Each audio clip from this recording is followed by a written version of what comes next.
High, hello, নমস্কার। আমি delivery boy শঙ্করদীপ সরকার। অ্যামাজনে পার্সেল ডেলিভারি করে এলাম এবং প্রচণ্ড ভিজে গেছি। রেনকোট ভিজে গেছে, পিঠে ব্যাগ ভিজে গেছে। বিল্ডিংয়ের উপরে উঠবো, পার্সেল দিব। তো আমরা বেশিরভাগই অ্যামাজনে পার্সেল ডেলিভারি করি। মাঝে সাঝে অনেক সময় শিপিং পার্সেল আসে। বৃষ্টির মধ্যে কিন্তু জোডি এক কোম্পানি আমাদের কোনো রেনকোট দেয় না ওনারা। আজ পর্যন্ত কিন্তু কোনোদিন রেনকোট দেয়নি আমাদেরকে। আমি প্রায় 4 বছর ধরে কাজ করছি, বৃষ্টিতে ভিজে ভিজে কোনোদিন রেনকোট পাইনি কোম্পানি থেকে। যাকগে, মোবাইল কভার সেটাও তো পাচ্ছি না। মানে অ্যামাজনের পার্সেল বেশিরভাগ সময় আমি ডেলিভারি করি, কোম্পানি থেকে কিন্তু কোনো মোবাইল কভার দিচ্ছে না। এই কারণে কিন্তু র্যাবিট আমার চলে না। র্যাবিট অনেক সময় কিন্তু ভিজে, অনেক সময় মানে এরা বসে থাকে মানে ব্যাড স্ক্যান নিয়ে, অনেক সময় স্ক্রিন কাজ করে না। কোম্পানি যদি এক কোম্পানি কিন্তু সেই আমাদের এই কভার কিন্তু দেননি ওনারা। আর আরেকটা কথা যেটা বলবো,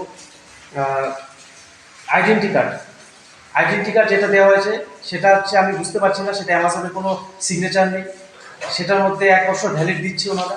সেটা একটা কম্পিউটারে বের করা আইডেন্টি কার্ড, সেটা কোনো আইডেন্টি কার্ড হলো? আমি তো চাই, আমি বলবো অ্যামাজনকে, এই সমস্ত কোম্পানিকে, এই কোম্পানিদের একটু দেখুন, এরা কি সত্যিকারের কোম্পানি নাকি, একটু ভালো করে সার্চ করবেন। তো এই সমস্ত অ্যামাজনের দেখা উচিত একটু, অবশ্যই আমাদের দেখা উচিত। আমার মনে হয় জোডিয়াক কোম্পানি আমাদের মতো ডেলিভারি বয়দের, কিছু কিছু ডেলিভারি বয়দের মানে হাজিরা দিচ্ছেন। আমরা কাজ করি, হাজিরা পাই, সুপারভাইজাররাও পাই কিছু কিছু। আবার জোডিয়াকে যারা কাজ করছে তারাও তাই। না আছে এদের কোনো আইডেন্টি কার্ড, না আছে পুরো ডিসিপ্লিন। তো আমি ডিএ ডেলিভারি বয় শঙ্করদীপ সরকার, আমার দিকে ভরসা অবশ্যই ভাই।